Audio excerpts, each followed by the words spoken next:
ओम सर्वेभ्यो देवेभ्यो नमः। तिलकम्। हरिः ओम। स्वस्ति न इन्द्रो वृद्धसर्वाः स्वस्ति नः पूषा विश्ववेदाः स्वस्ति नस्तार्क्ष्यो अरिष्टनेमिः स्वस्ति नो बृहस्पतिर्दधातु। तिलक लगाएं। ओम सर्वेभ्यो देवेभ्यो नमः। हाथ में चावल ले लो और संक्षिप्त अपन स्वस्ति वाचन करेंगे एक मंत्र से। हरिः ओम। स्वस्ति न इन्द्रो वृद्धसर्वाः स्वस्ति नः पूषा विश्ववेदाः स्वस्ति नस्तार्क्ष्यो अरिष्टनेमिः स्वस्ति नो बृहस्पतिर्दधातु। श्रीमन्महागणाधिपतये नमः। लक्ष्मी उन पे छोड़ दो, गणेश जी पे। गणेशाम्बिकाभ्याम नमः। दोबारा ले लो चावल हाथ में। श्रीमन्महागणाधिपतये नमः। लक्ष्मीनारायणाभ्याम नमः। उमामहेश्वराभ्याम नमः। वाणी हिरण्यगर्भाभ्याम नमः। सचिपुरंद्राभ्याम नमः। इष्टदेवताभ्यो नमः। कुलदेवताभ्यो नमः। ग्रामदेवताभ्यो नमः। वास्तुदेवताभ्यो नमः। सर्वेभ्यो देवेभ्यो नमः। सर्वेभ्यो ब्राह्मणेभ्यो नमः। सिद्धिबुद्धिसहिताय श्रीमन्महागणाधिपतये नमः। छोड़ दो। दोबारा हाथ में चावल ले लो, फूल ले लो। सुमुखश्चैकदन्तश्च कपिलो लंबोदरश्च विकटो विनाशो विनायक धूम्रकेतुर्गणाध्यक्षो भालचंद्रो गजानना ध्वजसेतानि नामानि या पठिक्षुण्यादपि विद्यारंभे विवाहे च प्रवेशेन्द्रगमे तथा संग्रामे संकटश्चैव विघ्नस्तस्य न जायते। छोड़ दो।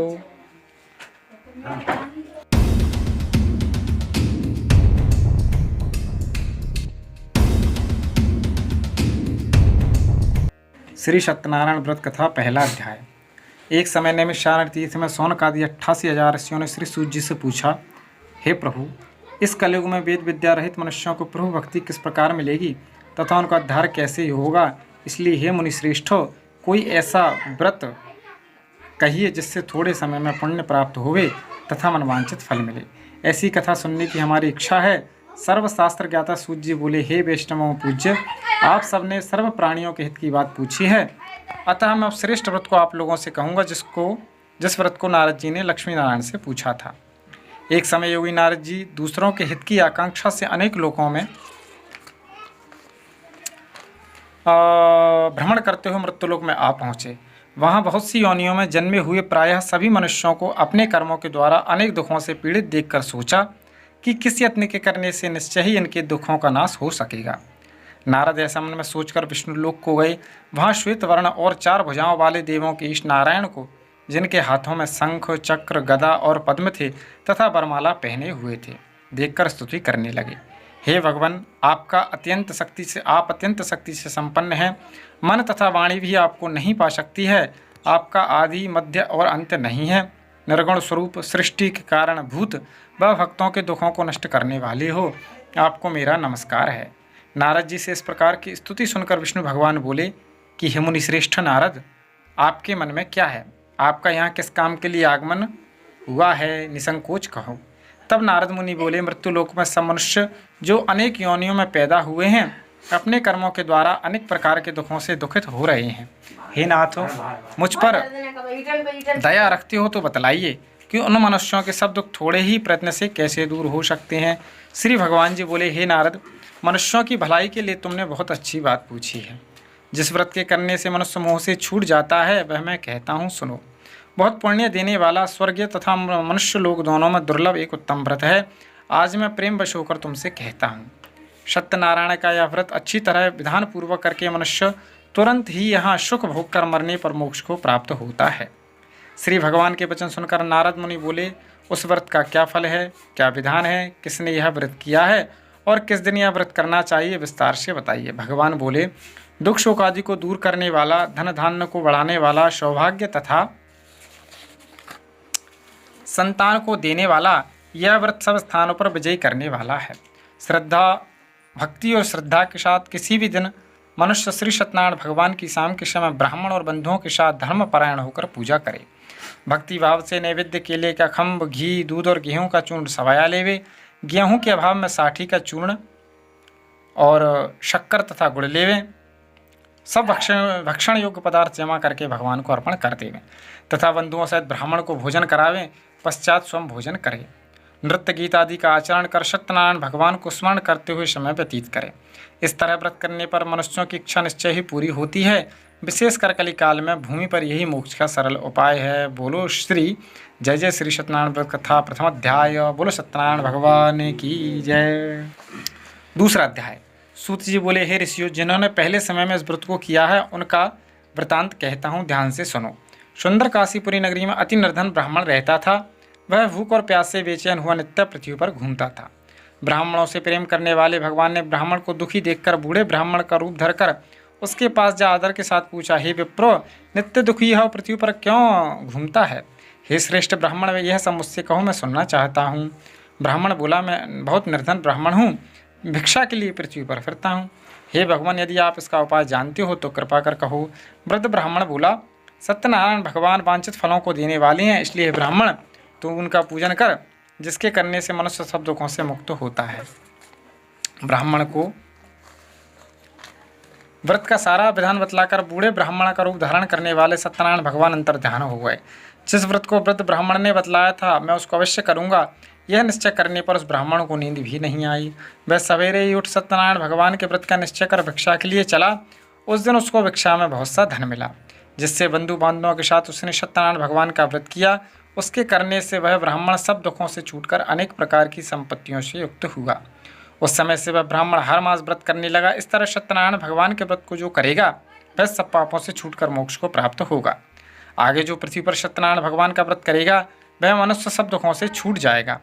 इस तरह नारद जी ने सत्यनारायण का कहा हुआ यह व्रत मैंने तुमसे कहा, हे विप्र, अब मैं और क्या कहूँ। ऋषि बोले, हे मुनीश्वर, संसार में इस ब्राह्मण से सुनकर किस किस ने इस व्रत को किया, हम वह सब सुनना चाहते हैं, इसके लिए हमारे मन में श्रद्धा है।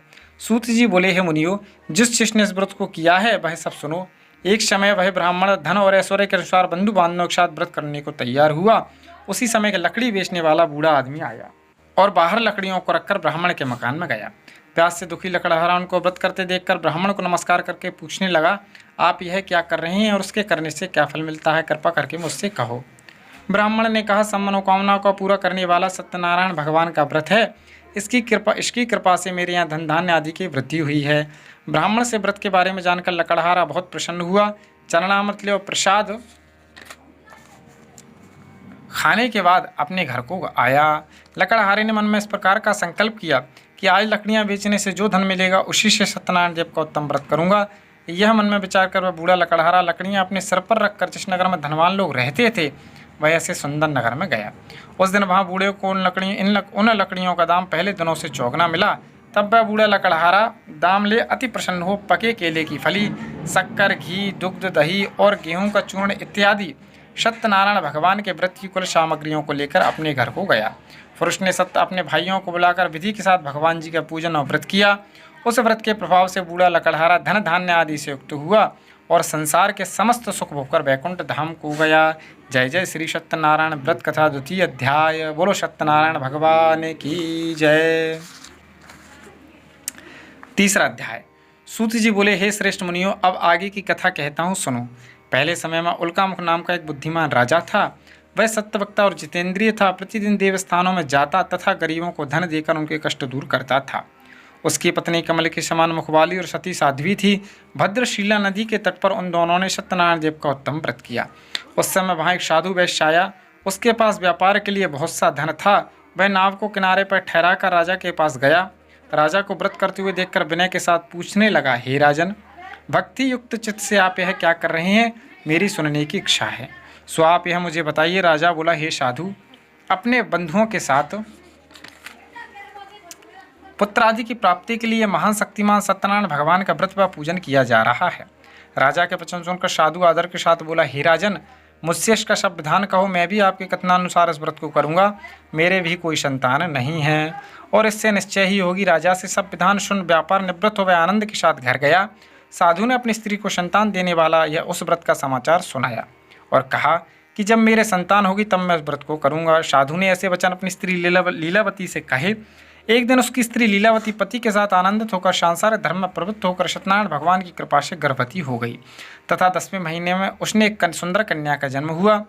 दिनों दिन वह इस तरह बढ़ने लगी जैसे शुक्ल पक्ष का चंद्रमा बढ़ता है। कन्या का नाम कलावती रखा गया।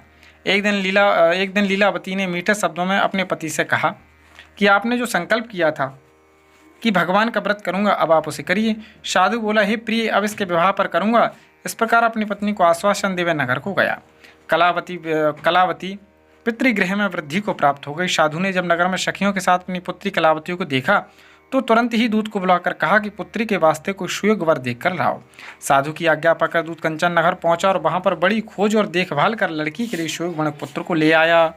उस सुयोग्य लड़के को देखकर साधु ने अपने बंधु बांधवों से प्रसन्न चित्त अपनी पुत्री का विवाह उसके साथ कर दिया, किंतु दुर्भाग्य से उस समय भी उस व्रत को करना भूल गया। तब श्री भगवान क्रोधित हो गए और श्राप दिया कि तुम्हें दारुण दुख प्राप्त होगा।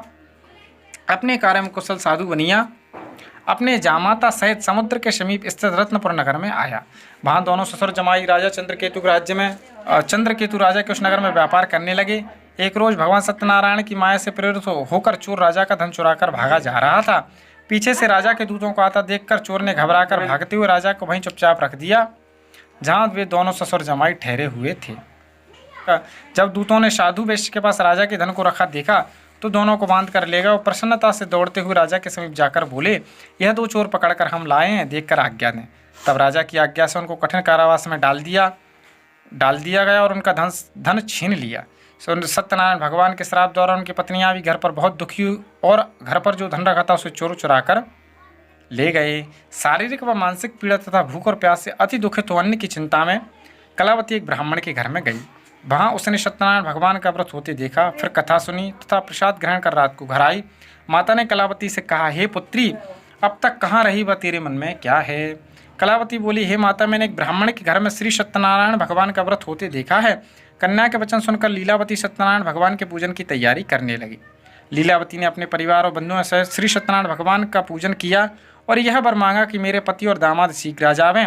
साथ ही प्रार्थना की कि हम सबका अपराध क्षमा करो।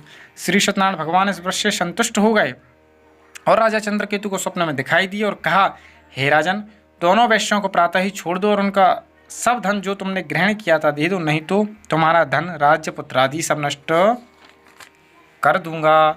राजा से ऐसा वचन कहकर भगवान अंतर्ध्यान हो गए। प्रातःकाल राजा चंद्रकेतु ने सभा में अपना स्वप्न सुनाया। फिर दोनों वणिक पुत्रों को कैद से मुक्त कर सभा में बुलाया।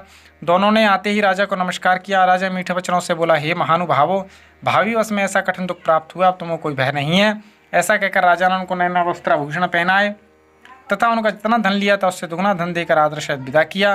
दोनों वैश्य अपने घर को चल दिए। जय जय श्री सत्यनारायण व्रत कथा, तृतीय अध्याय। बोलो सत्यनारायण भगवान की। चौथा अध्याय। सूर्य बोले, वैश्य ने मंगलाचार करके यात्रा आरंभ की और अपने नगर को चला। उसके थोड़ी दूर निकलने पर दंडी वेशधारी सत्यनारायण भगवान ने उससे पूछा, हे साधु, तेरी नाम में क्या है? अभिमानिक बने खस्ता हुआ बोला, हे दंडी, आप क्यों पूछते हो? क्या धन लेने की इच्छा है? मेरी नाम में तो बेल तथा पत्ते आदि भरे हैं। वैश्य का कठोर वचन सुनकर भगवान ने कहा, तुम्हारा वचन सत्य हो। दंडी ऐसा कहकर वहां से चले गए और कुछ दूर जाकर समुद्र के किनारे जा बैठ गए। दंडी के जाने पर वैश्य ने नित्य क्रिया करने के बाद नाक को ऊंची उठी देखकर चंबा किया तथा नाम में बेल तथा पत्ते देखकर मूर्छित तो जमीन पर गिर पड़ा। फिर मूर्छा खुलने पर अत्यंत शोक करने लगा। तब उसका दामाद बोला कि आप शोक न करें, यह दंडी का श्राप था, उनकी शरण में चलना चाहिए, तभी हमारी मनोकामना पूरी होगी। दामाद के वचन सुनकर वह दंडी के पास पहुंचा और अत्यंत भक्तिभाव से नमस्कार करके बोला, मैंने जो आपसे असत्य वचन कहे थे उनको क्षमा करो। ऐसा कहकर महान शोकातुर होने लगा। तब दंडी भगवान बोले, हे बड़े पुत्र, मेरी आज्ञा से बार बार तुझे दुख प्राप्त हुआ, तू मेरी पूजा से विमुख हुआ। ही साधु बोला, हे भगवान, आपकी माया से मोहित ब्रह्मा आदि भी आपके गुण रूप को नहीं जानते, तब मैं ज्ञानी कैसे जान सकता हूँ? आप प्रसन्न हुई, मैं सामर्थ्य के अनुसार आपकी पूजा करूंगा। मेरी रक्षा करो। पहले के समान नौका में धन भर दो। उसके भक्ति वचन सुनकर भगवान प्रसन्न हो गए। उसकी इच्छानुसार वर देकर अंतर्धान होगा। तब उन्होंने नाप पढ़ाकर देखा कि नाप धन से परिपूर्ण है। फिर वह भगवान सत्यनारायण का पूजन कर साथियों सहित अपने नगर को चला। जब अपने नगर के निकट पहुंचा तब दूत को घर भेजा। दूत ने साधु के घर जा उसकी स्त्री को नमस्कार कर कहा कि साधु अपने दामाद सहित इस नगर के समीप आ गए हैं। ऐसा कहकर साधु की स्त्री ने हर्ष के साथ सत्यदेव का पूजन कर पुत्री शिखा में अपने पति के दर्शन को जाती हूँ, तू भी कार्य पूर्ण करके शीघ्र आ। माता के ऐसे वचन सुनकर कलावती प्रसाद छोड़कर पति के पास गई। प्रसाद की अवज्ञा के कारण सत्यदेव के ने रुष्ट हो गए। उसके पति को नाव से जल में डुबो दिया। कलावती ने अपने पति को न देखकर रोती हुई जमीन पर गिर गई। इस तरह नौका को डूबा हुआ तथा कन्या को रोती देख साधु दुखित तो बोला, हे प्रभु, मुझसे मेरी परिवार से कोई भूल हुई तो उस अपराध को क्षमा करो। उसके दीन वचन सुनकर सत्य प्रसन्न हो गए। आकाशवाणी हुई, साधु, तेरी कन्या मेरे प्रसाद को छोड़कर आई है, इसलिए इसका पति अदृश्य हुआ है। यदि वह घर जाकर प्रसाद खाकर लौटे तो इसका पति अवश्य मिलेगा। ऐसी आकाशवाणी सुनकर कलावती ने घर पहुंचकर प्रसाद खाया। फिर उसने आकर पति के दर्शन किए। फिर साधु ने बंधु बांधव से सत्यदेव का विधिपूर्वक पूजन किया। उस दिन से वह हर पूर्णिमा को सत्यनारायण भगवान का पूजन करने लगा। फिर इस लोक का सुख भोगंत में स्वर्गलोक हो गया। बोलो जय जय श्री सत्यनारायण व्रत कथायाम तृतीय चतुर्थ अध्याय। सत्यनारायण भगवान की। पंचम अध्याय। श्री सूत जी ने कहा, हे ऋषियों, मैं और भी कथा कहता हूँ, उसे भी सुनो। प्रजापालन में लीन तुगंध्वज नाम का एक राजा था। उसने भगवान सत्यदेव का प्रसाद त्याग कर बहुत दुख पाया। एक समय राजा वन में जाकर वन्य पशुओं को मारकर बड़ के वृक्ष के नीचे आया। वहाँ उसने ग्वालों को भक्तिभाव से बंधु बांधवों सहित श्री सत्यनारायण का पूजन करते देखा, परंतु देखकर भी अभिमानवश वहाँ नहीं गया और ना ही सत्यदेव को नमस्कार ही किया। जब ग्वालों ने भगवान का प्रसाद उसके सामने रखा तो वह प्रसाद त्याग कर अपने नगर को चला गया। नगर में पहुंचकर उसने देखा कि उसका सब कुछ नष्ट हो गया है। वह समझ गया कि यह सब भगवान सत्यदेव ने ही किया है। तब वह उसी स्थान पर वापस आ गया और ग्वालों के समीप गया और विधिपूर्वक पूजन कर प्रसाद खाया तो सत्यनारायण की कृपा से सब कुछ पहले जैसा ही हो गया और दीर्घ काल तक सुख भोग कर मरने पर स्वर्गलोक को चला गया। जो मनुष्य इस परम दुर्लभ व्रत को करेगा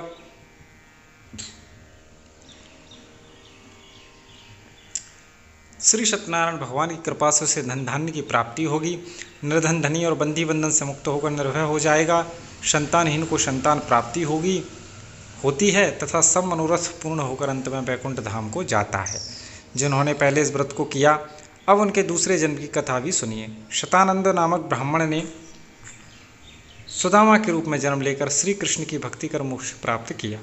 उल्कामुख नाम के महाराजा राजा दशरथ बने और श्री रंगनाथ का पूजन कर वैकुंठ को प्राप्त हुए। साधु नाम के वैश्य ने धर्मात्मा व सत्य प्रतिज्ञ राजा मूरध्वज बनकर अपनी देह को आरे से चीरकर दान करके मोक्ष को प्राप्त हुआ।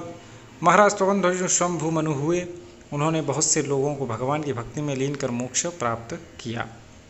लकड़हारा भील अगले जन्म में गुह नामक निषाद राजा हुआ, जिसने भगवान राम के चरणों की सेवा कर मोक्ष प्राप्त किया। जय जय श्री सत्यनारायण व्रत कथा पंचम अध्याय। तो सज्जनों, ये आखिरी का जो पंचम अध्याय ये मैंने अलग से रिकॉर्ड करके इसलिए इसमें लगाया है क्योंकि जब मैं सत्यनारायण कथा का पाठ कर रहा था, लाइव में पूजा करवा रहा था, तो उस टाइम पे जो पंचम अध्याय था वो उसकी आवाज़ बिल्कुल ख़राब आ रही थी क्योंकि शायद माइक हो सकता है दूर चला गया था या क्या कुछ कारण हो गया था ऐसा, क्योंकि उस के पाठ करते समय मैं ज़्यादा ध्यान नहीं दे पाया इसमें मोबाइल पे कैमरे पर, तो इसलिए वो रिकॉर्डिंग थोड़ी गड़बड़ हो गई थी, उसकी आवाज़ सही नहीं आ रही थी और रिकॉर्डिंग भी सही नहीं होती। इसलिए पंचम अध्याय को मैंने अलग से रिकॉर्ड करके इसमें जोड़ा है। तो उम्मीद है आपको वीडियो को पसंद आई होगी। वीडियो